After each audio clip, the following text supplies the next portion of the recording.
여러분 오랜만에 뵙습니다. 지난 5년 동안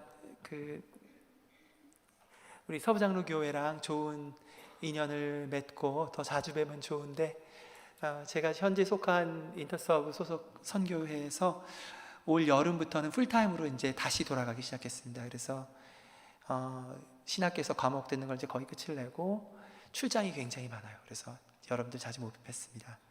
또 다음 주에도 3주 동안 말레이시아로 출장을 갔다 오게 됩니다. 제 처는 장인 장모님이 계속 연로하셔서 많이 아프세요. 그래가지고 8월 말에 나가서 11월 말이나 돌아올 것 같습니다. 그래서 계속 기도해 주시고, 저희는 아마 현재 제가 하는 사역 자체가 지역에 매이는 사역이 아니라 순회하는 일이 많기 때문에 아마 내년 5월 달에는 한국으로 들어가야 될 것 같아요. 장인 장모님들을 돌봐야 되는 일이 저희에게 굉장히 우선순위로 지금 등장하고 있습니다. 그동안 많은 은혜를 받고 도움을 얻었는데 서부장로교회에는 제가 뭘 해드린 게 없어가지고 늘 죄송합니다. 죄송하고, 혹시 하나님 인도하시면 다음에 떠나기 전에 제가 하고 있는 사역을 사실은 서부장로교회에서는 했던 적이 없는 것 같아요. 그래서 그런 도움을 줄 수 있다면 줘도 좋겠다 생각을 합니다. 저는 원래 직업이 교수입니다. 선교사 하기 전에도 교수를 했었고요. 책 읽는 걸 좋아하는데 제가 가장 많이 읽었던 책이 뭐겠습니까? 성경책이죠. 전공서적보다 더 많이 읽은 것 같아요. 그리고 이제 어느 시점부터는 버릇이 돼서 밥 먹듯이 그냥 봐요. 재밌게 보는데, 제가 성경 중에 가장 좋아하는 성경이 룻기입니다. 룻기 읽어보셨나요? 읽어보셨겠죠? 성경 66권이 한 권 한 권이 다 따로 독립된 책들입니다. 그래서 읽으실 때 그거를 통째로 읽으시면 제일 좋아요. 그래야지 도대체 무슨 말을 하는지를 정확히 볼 수가 있는데, 룻기는 그러기에 만만합니다. 그냥 4장이니까 읽으시면 됩니다. 제가 이 룻기를 오늘 여러분하고 어떻게 할까, 한 장만 할까, 보통 제가 이걸 한 4번에 나눠서 강의를 해요. 근데 한 장만 할까, 아니면 통째로 한번 해볼까 하다가 욕심을 내서 통째로 한번 해볼까 합니다. 제가 먼저 한 20분 정도 룻기 전체 얘기를 한번 풀어볼게요. 룻기는 굉장히 극적 구조가 굉장히 강한 스토리입니다. 에스더랑 룻기는 그냥 바로 연극으로 만들면 됩니다.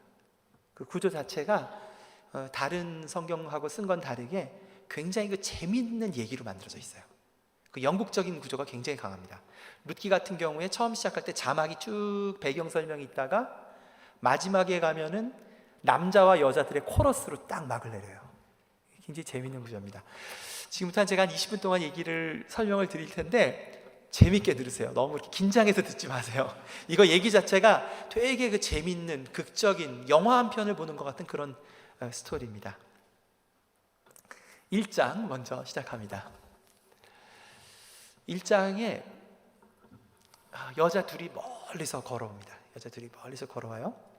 한 여자는 굉장히 나이가 들은 여자이고, 또 한 여자는 20대 초반 아니면 20대 중반쯤 된 외국, 그것도 무슨 백인이나 이런 쪽이 아니라 더 얼굴 피부색이 검은 그쪽 지역에서 온 아주 초라한 여자들이 걸어옵니다. 그리고 베들레헴에 도착합니다. 그 여자는 나오미와 룻입니다. 시어머니와 며느리입니다. 그리고 자막에 설명이 깔립니다. 이때는 사사들이 다스리던 때입니다. 룻기는 사사기가 역사를 다뤘다면 그 중에 한 가족의 얘기를 다루고 있어요. 사사기는 하나님께서 여호수아를 통해서 가나안 땅을 정복하고 안식을 주셨음에도 불구하고 그 땅에 사는 백성들이 하나님의 말씀대로 살지 않아서 온 나라가 거의 망해가는 그런 얘기입니다. 사사기 굉장히 어둡습니다. 뒷부분에 가면은 이 설교 시간에 얘기하기가 힘들 정도의 끔찍한 얘기들, 거의 요즘 아주 끔찍한 영화에서 나오는 일들이 쭉 발생합니다. 토막살인부터 시작해서 내전이 일어나서 베냐민 지파가 전체가 다 죽을 뻔하는 아주 끔찍한 얘기들이 진행이 돼요. 그때 얘기입니다. 너무너무 어려워서 그 땅을 떠났던 사람들이 많았던 거예요. 단순히 나오미 가족이 믿음이 없어서 약속의 땅을 떠난 게 아니라 먹고 살 게 없어가지고 멀리 이민을 갔었어요. 캐나다나 북미로 이민을 온 게 아니라 요즘으로 따지면 제가 좀 신뢰가 될지 모르겠지만 베트남이나 캄보디아로 간 거예요. 지난 여름에 베트남에 2주간 있었는데요. 호지민, 옛날 사이공이죠. 거기에 교민들이 10만 명이 살더라고요. 지난 10년 사이에 생겨났어요. 근데 많은 분들이 치킨집을 하고 계시더라고요. 그 별그대라고 하는 드라마가 히트를 쳐가지고 치맥들을 그렇게 먹는데요. 그래서 거기서 사업을 한 거예요. 예를 들면 이렇습니다. 엘리멜렉이랑 나오미가 가서 치킨집을 한 거예요. 베트남에 가서. 근데 쫄딱 망했어요. 쫄딱 망하고 남편도 죽고 아들 둘 다 죽고, 근데 며느리하고 셋만 남은 거예요. 과부 셋만 남은 거예요. 너무너무 어렵죠. 그 중에 한 며느리는 남기로 하고 루시라고 하는 며느리랑 완전히 거짓골을 해가지고 베들레헴으로 돌아오는 게 1장입니다.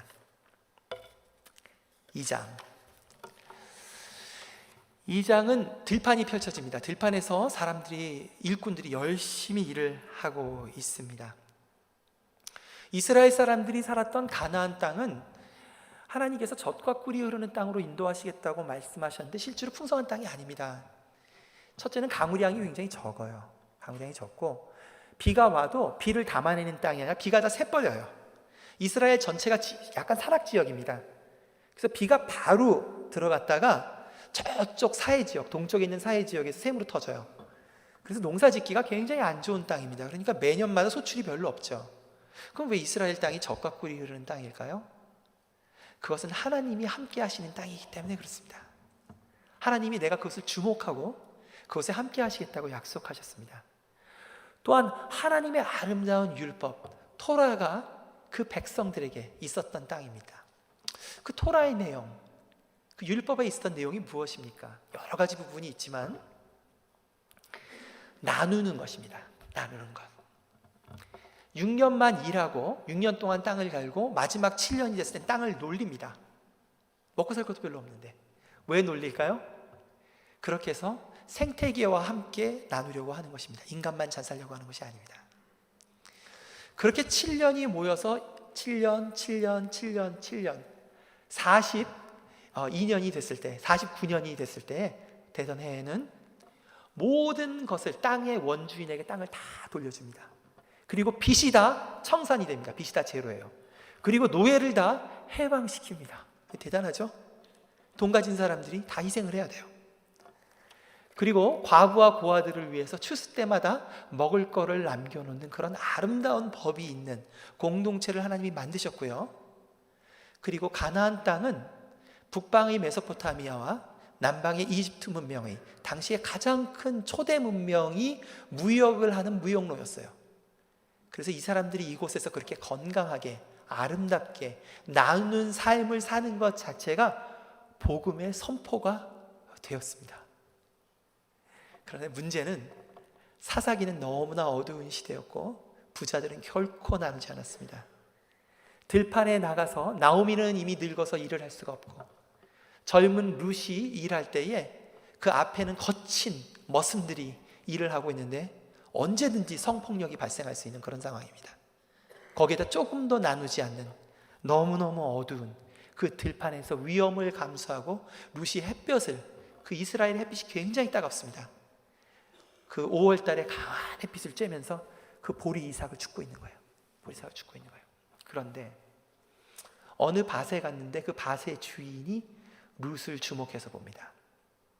그 밭의 주인의 이름은 중년의 남자, 40대 중반의 보아스라고 하는 남자입니다. 어쩌면 결혼했던 남자였을 수도 있어요. 그 당시는 일부 자체가 허락이 됐으니까.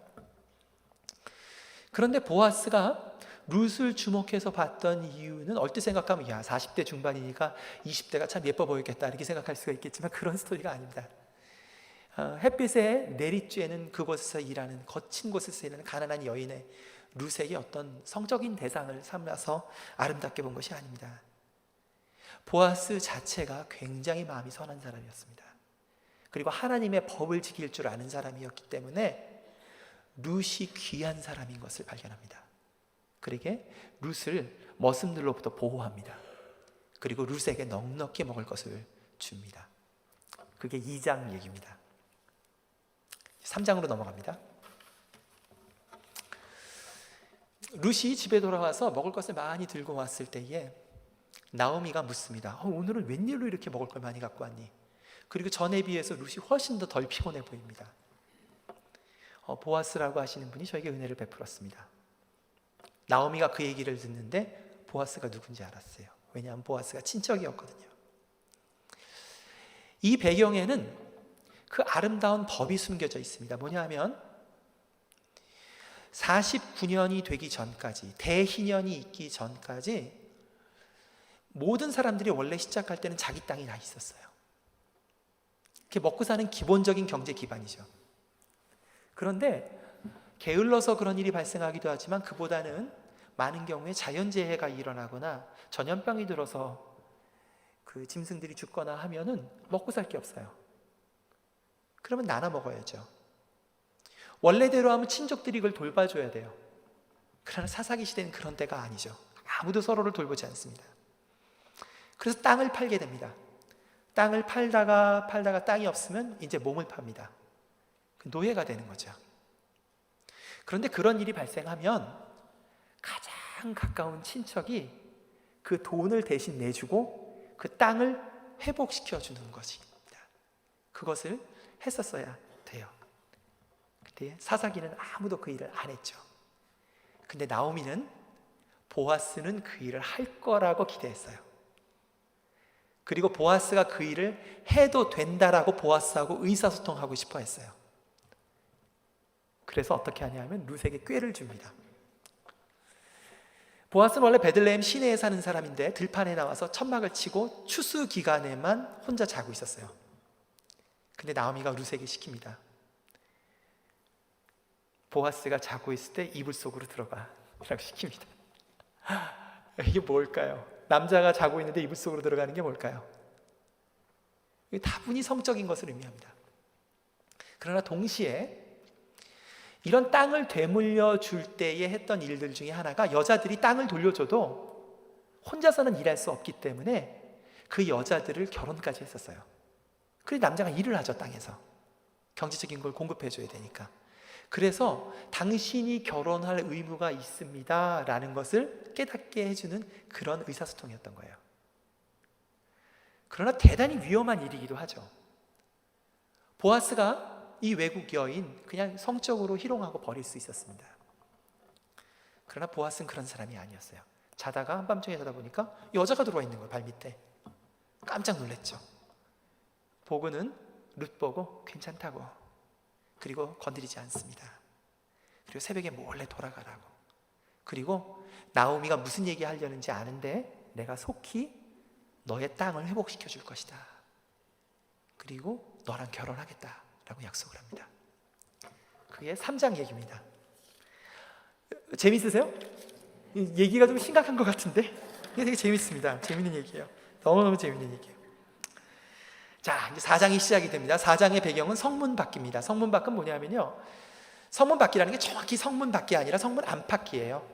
거기에는 그 저지들, 그 원로들, 마을의 원로들이 모여서 비즈니스도 하고 재판도 내리는 곳입니다.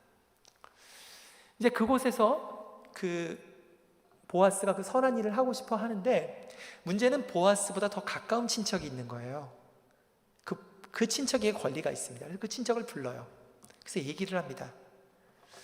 지금 이렇게 룻이랑 나오미가 어려운데 땅이 없어서 먹고 살 길이 없다.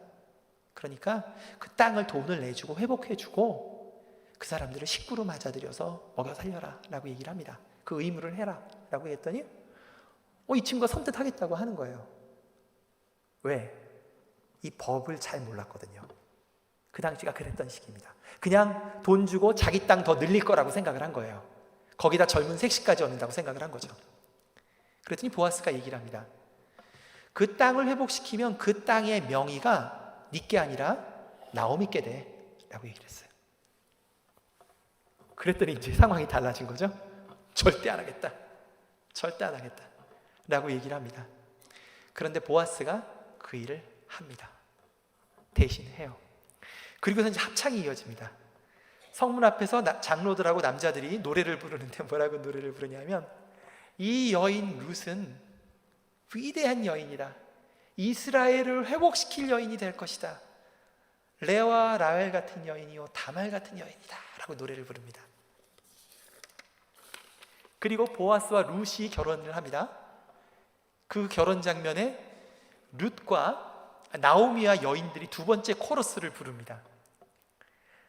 보아스와 룻을 통해서 태어나는 아이는 이스라엘을 회복시키는 생명의 회복자가 될 것이다 라고 노래를 부르면서 막이 쫙 내립니다. 그리고 막이 내리면서 자막이 떠요. 후기가 뜹니다. 그들은 결혼해서 잘 살았더라. 그러면서 그들은 베레스의 후손이 됐는데, 그렇게 해서 결혼해서 난 아들의 아들의 아들의 아들이 다윗 왕이다. 그러면서 딱 대막 딱 끝나요. 재밌게 들으셨어요? 예, 오늘 얘기 가운데에 4개의 키워드를 뽑아서 복음에 대한 얘기를 좀 해보려고 합니다. 4개의 키워드. 하나님이 우리에게 베풀어 주신 복음, 구원이 뭐를 말하는가? 구원이 뭘 말하는가? 키워드를 뽑아서 얘기를 좀 나눠보려고 합니다. 넘겨주세요. 3장 1절, 오늘 읽었던 본문인데요. 여기에 보면 나오미가 룻에게 이렇게 얘기합니다. 내 딸아, 내가 너를 위하여 안식할 곳을 구하여, 안식할 곳을 구하여 너를 복되게 하여야 하지 않겠느냐. 안식이란 단어는 신구약에 있어서 굉장히 중요한 단어입니다. 굉장히 중요한 단어입니다. 히브리어로는 안식이라는 말이 크게 2가지가 있습니다. 샤밧이라는 말이 있습니다. 창세기 2장 초반에 나오죠. 샤밧.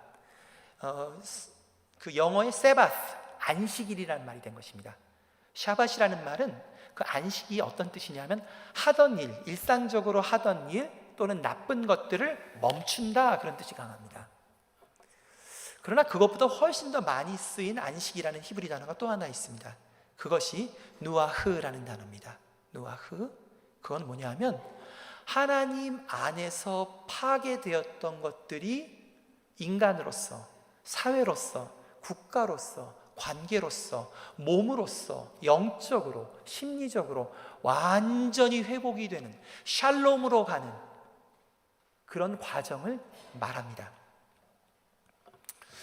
오늘 본문의 룻기는 사사기의 일부입니다. 사사기는 어떤 배경에서 쓰여졌습니까?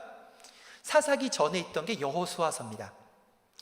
여호수아의 주제도 누아흐, 안식입니다. 여호수아서 1장 13절, 21장 44절에 하나님께서 약속하신 대로 안식, 누아흐를 주셨더라 라는 말씀이 적혀 있습니다. 무슨 얘기냐 하면 하나님께서 이집트에서 노예 생활을 하던 이스라엘 사람들을 유월절 양을 통해서 구원합니다.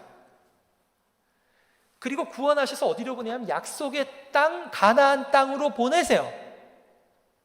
그래서 안식을 주셨다라고, 회복을 주셨다라는 것이 여호수아의 말씀입니다. 이 얘기를 히브리서가 그대로 봤습니다. 신약의 히브리서가 그대로 봤습니다. 그래서 히브리서 3장에서는 구원을 안식, 하나님이 약속하신 안식으로 들어간다라는 표현으로 얘기를 합니다. 제가 무슨 말씀을 드리려고 하는 것입니까? 하나님이 우리에게 약속하신 안식, 구원이라는 것이 먼 피안의 세계에 있는 것이 아니라는 것입니다. 그것은 지금 이곳에 있는 나의 회복이며 내 가족의 회복이며 교회의 회복이며 이 사회의 회복을 말하는 것입니다. 또한 하나님께서 우리에게 그 구원의 은혜를 베푸시는 것이 어려움으로부터 도망가게 하는 게 아니라는 거예요. 오히려 가나안의 그 한가운데에 우상을 숭배하고 폭력이 횡포하는 바로 그곳에 우리를 두게 하신다는 거예요. 그래서 그것들과 싸우면서 정복하고 회복할 뿐만 아니라 그 안에 있는 사람들의 생명을 살리는 일을 같이 한다는 것입니다. 그것이 누아흐이며 그것이 구원입니다. 그리고 그것이 우리에게 약속하신 것입니다. 기도하기는 주께서 여러분들 안에 하나님의 백성으로 합당하지 않은 모든 것들을 회복시켜 주시기를 간절히 기도합니다. 또 뿐만 아니라 내 안에 있는 어두움들, 약함으로 무너져서 거기에 주저앉지 마세요. 다시 일어서면 됩니다. 다시 일어서면 됩니다. 하나님은 그 회복을 원하시고 우리가 이 땅에 살 동안은 그것을 피할 수 없습니다. 어차피 해야 될 거, 기쁨과 소망으로 주의 구원을 누리는 여러분들 되기를 주님의 이름으로 축복합니다. 두 번째 단어입니다. 2장에 나오미와 룻의 대화가 나옵니다. 시어머니 나오미가 이렇게 얘기합니다. 나오미가 또 그에게, 룻에게, 며느리 룻에게 이르되 그 사람은 보아스죠. 우리와 가까우니 우리 기업을 물을 자 중에 하나이니라 하니라. 기업을 물을 자, 이것은 구원을 이해함에 있어서 굉장히 중요한 사상입니다. 영어로는 kinsman, redeemer. kinsman은 친족이란 뜻이죠. redeemer. 자, 구원이라는 말을 뭐라고 얘기하죠? redeemer, redemption, redeem. 회복하고 대신 값을 치러주는 것을 말하죠. 히브리어로는 동사로는 갈, 값을 대신 치러주다. 명사로는 고엘, 그래서 고엘 사상이라고 많이 부르죠. 한글로는 대속, 적합한 번역입니다. 하나님께서는 이런 우리에게 구원의 회복에 있어 경제적인 것이 굉장히 중요한 것임을 알고 계셨어요. 빚을 진 사람에게 온전한 구원의 기쁨이 있을 수 없습니다.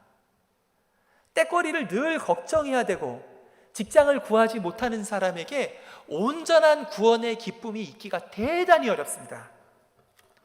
그리고 하나님께서는 이러한 것들을 구원의 일부로 우리의 경제적인 삶을 회복시키시기를 원하십니다. 예수님이 하셨던 주기도문을 한번 보세요. 하늘에 계신 우리 아버지시여, 이름이 거룩히 여김을 받으시오며 나라의 모합시며 뜻이 하늘에서 이루어진 것 같이 땅에서도 이루어지이다. 그리고 이제 하나님의 나라가 임해달라고 기도하고서 우리의 간구를 할 때 제일 첫 번째 간구가 무엇입니까? 우리에게 매일 먹을 양식을 주십시오 라고 기도합니다. 이것은 대단히 중요합니다. 기도하고는 주께서 여러분들 가운데 빚진 사람이 있거나 아니면 직장 때문에 염려하시는 분들에게 주께서 회복을 주시기를 간구합니다. 그리고 우리가 그것을 마땅히 기도하는 것이 마땅합니다. 그러나 오늘 이 고엘의 얘기는 그것을 넘어선 얘기가 있어요. 무슨 얘기냐 하면은 가난한 사람들에 대해서 하나님의 백성들이 피차 책임이 있다는 거예요. 그리고 49년이 될 때마다 또는 49년이 되기 전이라도 내가 가진 것을 희생해서 어려운 사람들에게 경제적 기반을 마련해 주는 것이 마땅하다라고 얘기하고 있는 것입니다. 그런데 이스라엘 사람들은 그걸 지키지 않았어요. 왜 안 지켰을까요? 자기가 벌은 재물과 자기가 가진 모든 것들이 자기 것이라고 생각했어요. 뿐만 아니라 나의 이름을 이어받을 자기 자식들에게 넘겨주기를 원했습니다. 그러나 그것은 하나님의 경제법이 아닙니다. 물론 자식들에게 먹고 살 것과 경제적 기본적인 것들을 마련해 줘야죠. 그러나 그것을 넘어선 모든 것들은 나누는 것이 마땅합니다.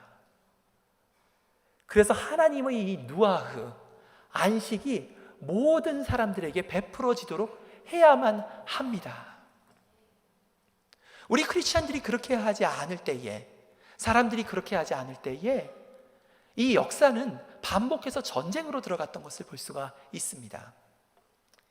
2차 세계대전이 일어났던 많은 이유들이 있지만 가장 첫 번째 이유로 드는 것은 1차 세계대전 이후로 끝난 다음에 독일에게 너무나 많은 빚을 지고 그리고 그 빚을 청산시켜주지 않았을 때에 그 극심한 가난 가운데 히틀러가 등장했습니다. 북한 사회가 어떻게 공산주의로 넘어갔습니까? 러시아에서 김일성이 공산주의를 갖고 내려왔을 때에 내려왔던 그 북한 땅은 한때 동양의 예루살렘이라고 불렸던, 복음이 먼저 들어갔던 평양이 있던 곳입니다. 근데 그곳에서 어떻게 너무나 쉽게 김일성을 환영을 했을까요? 그것은 그 당시에 북한 땅에 많은 땅을 갖고 있었던 지주들이 철저하게 소작농들을 착취했기 때문이고, 그리고 너무너무 부끄러운 일이지만 그 상당수의 지주들이 크리스찬들이었습니다.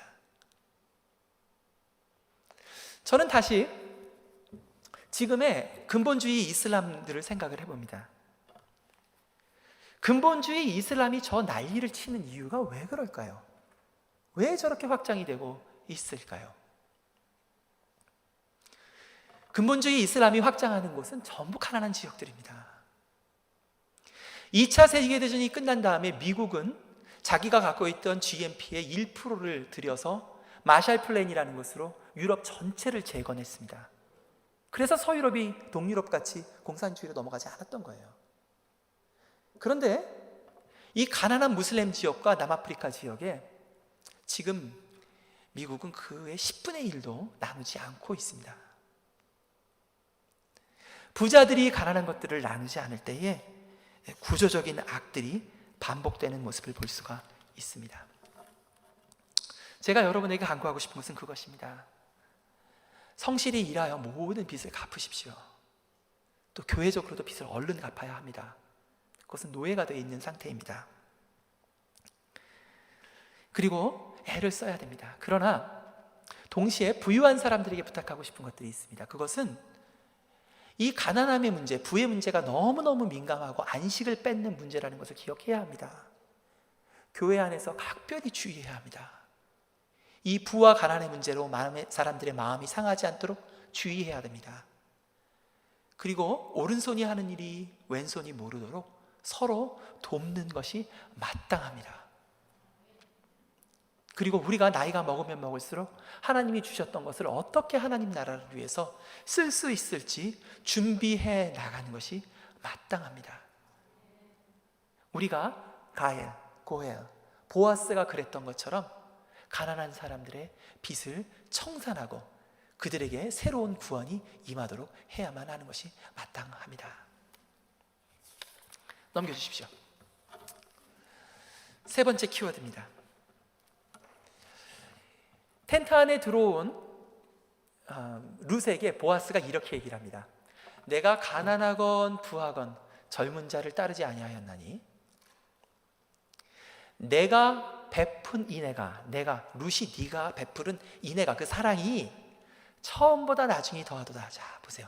보아스가 처음 인애를 기억합니다. 처음 인애가 뭐죠? 룻이 나오미에게 베푸른 인애입니다. 그 사랑입니다. 우리가 남을 돕고 남을 물질적으로 돕는 것은 대단히 중요합니다. 그것이 우리의 구원의 회복의 일부입니다. 경제적인 것을 마땅히 나누는 것이 맞습니다. 그러나 그것이 율법으로 하는 것은 아닙니다. 그것은 인애에 기초해야 합니다. 인애는 무엇입니까?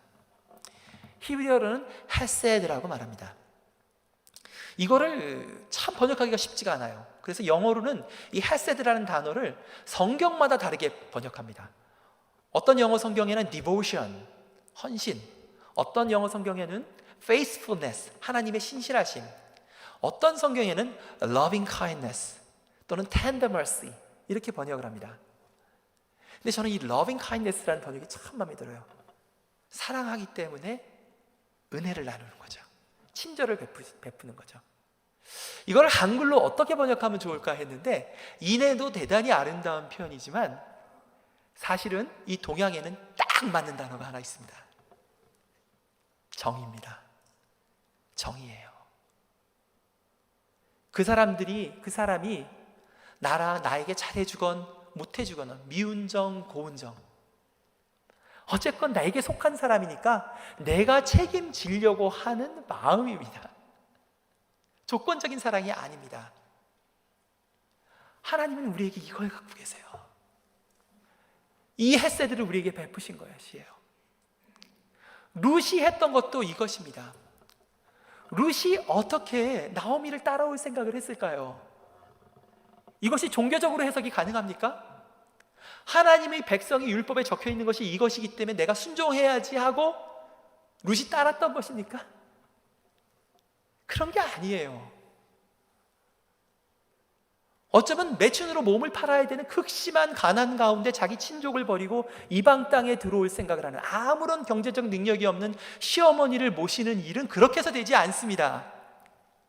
그것은 정으로만 가능합니다. 정말 불쌍한 거예요. 정말 나오미가 안 된 거예요. 혼자 두면 안 되겠는 거예요. 그 깊은 사랑 가운데 룻이 따라온 것입니다. 이것이 바로 하나님이 우리에게 보여주신 사랑입니다. 하나님이 우리의 사랑, 우리에게 보여주신 사랑은 예수님에 의해서 증거됩니다. 예수님은 하나님의 말씀이십니다. 어떤 말씀이십니까? 하나님이 우리를 어떻게 사랑하시는지를 보여줍니다. 실제로 이 땅 가운데 내려오셔서 극심한 가난 가운데 사셨습니다. 그리고 우리와 같은 어려움 가운데 사셨습니다. 그리고 자기의 몸과 피를 찢어서 우리를 위해서 대신 값을 치렀습니다. 그로 인해서 우리도 헤세드의 백성, 남에게 정을 베푸는 그런 백성이 된 것입니다. 하나님이 헤세드로 하나님이 백성이 된 우리가 그 일을 마땅히 행하는 것이 마땅합니다. 간구하기는 주께서 여러분에게 이미 맡기신 사람들에게 깊은 정을 회복시키시도록, 깊은 애정을 회복시키시도록, 그래서 여러분의 삶을 나누는 놀라운 하늘의 기적이 베풀어지기를 간구합니다. 마지막 단어입니다.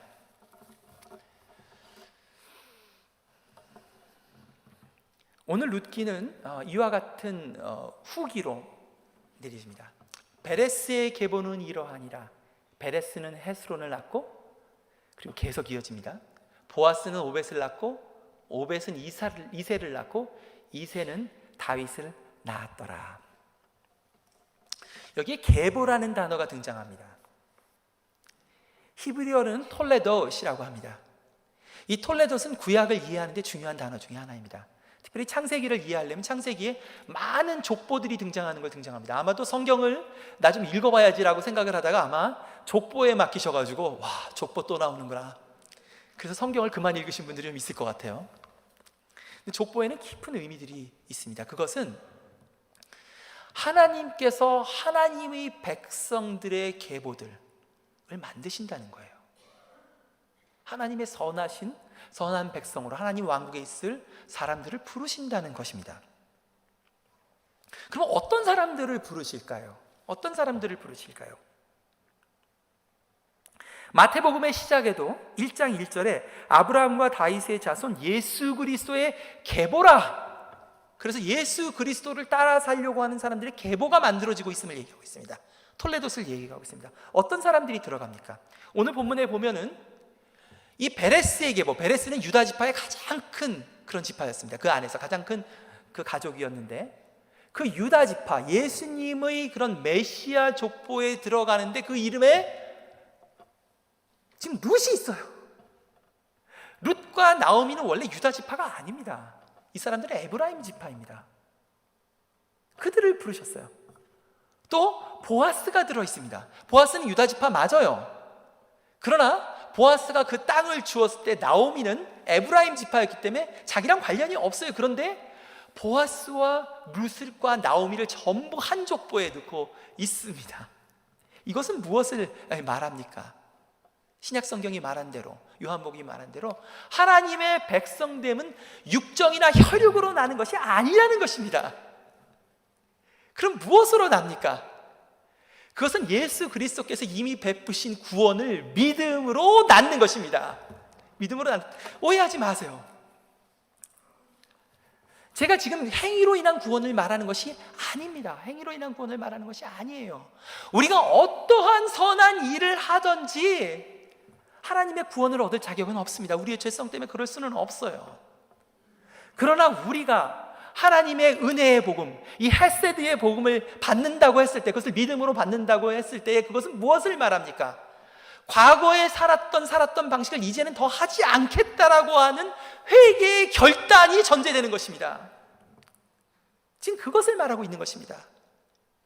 그 사람이 이방인이 됐던, 여자가 됐건 남자가 됐건 부자가 됐던 가난한 사람이 됐던지 관계없이, 보아스가 됐든지 룻이 됐든지 나오미가 되었든지 관계없이 우리가 갖고 있는 믿음을, 우리가 전혀 다른 삶을 완벽하진 않을지라도 어떻게든지 살고자 했던 것을 보이는 것이 마땅합니다. 바울은 로마서 2장 7절에 이와 같이 얘기를 합니다. 꾸준히 선을 행하면서 영광과 명예와 불멸의 것을 추구하는 사람들에게는 영원한 생명을 주실 것이다 라고 얘기하고 있습니다. 바울이 은혜의 복음을 얘기하는 로마서에서 지금 행위의 구원을 얘기하고 있는 것입니까? 그 얘기가 아닙니다. 그 얘기가 아니에요. 우리가 은혜의 백성으로서 어떤 삶의 자세이며 우리가 가진 믿음이 어떻게 드러나고 하나님 앞에서 받아들여지는가를 적절히 보여주고 있는 것입니다. 마태복음 1장 17절에는 예수님의 족보를 카운트하면서 이런 얘기를 합니다. 그런즉 모든 대수가 아브라함부터 다윗까지 14대요 다윗부터 바벨론으로 사로잡혀 갈 때가 14대요 바벨론으로부터 사로잡혀간 후부터 그리스도까지 14대더라. 이거 보세요. 마태복음의 저자는요 지금 이 숫자들을 카운트하고 있습니다. 왜 그럴까요? 14대 14대 14대 14시면 7의 2배입니다. 지금 몇 번의 7년이 지나간 겁니까? 42년이 지나간 거예요. 그리고 지금 어떻게 해요? 예수님이 오신 거죠. 무엇을 말합니까? 49년이 되면 완전한 희년이 임합니다. 예수님의 재림이 임합니다. 그리고 모든 것이 회복될 것입니다.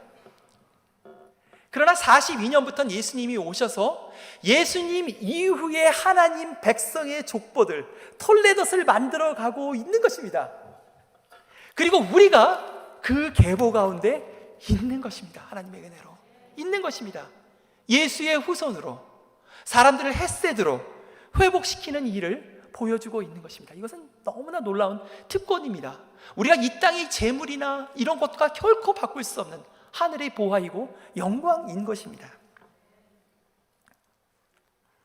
그러나 그 42년은 시작되었으나 아직 49년으로 대희년으로 완성되지는 않았습니다. 그 얘기는 무엇을 말합니까? 마치 가나안 땅에 들어간 이스라엘 사람들이 그 악의 문제와 끊임없이 싸워야 됐던 것처럼 어쩌면 우리는 이 땅에서 경제적인 문제가 완전히 해결 안 될지도 모릅니다. 또 악의 문제들을 온전히 다 이길 수 없을지도 모릅니다. 우리 가운데 깨어진 관계가 다 회복되지 못할지도 모릅니다. 또 우리 안에 상한 감정과 분노의 감정들이 다 정리되지 않을지도 모릅니다. 그럴지라도 어쩌하든지 주의 재림, 대희년을 기다리며 소망을 갖고서 선한 일을 해나가는 것입니다. 이스라엘의 절기는 모두 다 의미들을 갖고 있습니다. 초막절은 이스라엘 절기의 가장 꽃입니다. 일주일간 행사가 발생합니다. 그리고 이스라엘 사람들은 지금도 이 초막절에 메시아가 올 것을 기대합니다. 그 종교적인 이스라엘 사람들이, 유대인들이 토라를 들고서 이 초막절이 되면 기도를 합니다. 어떤 기도를 하는지 아세요? 먼저 하샤아나, 성경에는 호산나라고 기록되어 있죠. 우리를 구원해 주십시오, 그런 뜻입니다. 우리를 구원해 주십시오 소리를 지릅니다. 여러 사람들이 모여서. 그리고 또 기도합니다. 우리를 대신해서 값을 치러 주십시오. 고엘 값을 치러 주십시오라고 메시아를 열망합니다.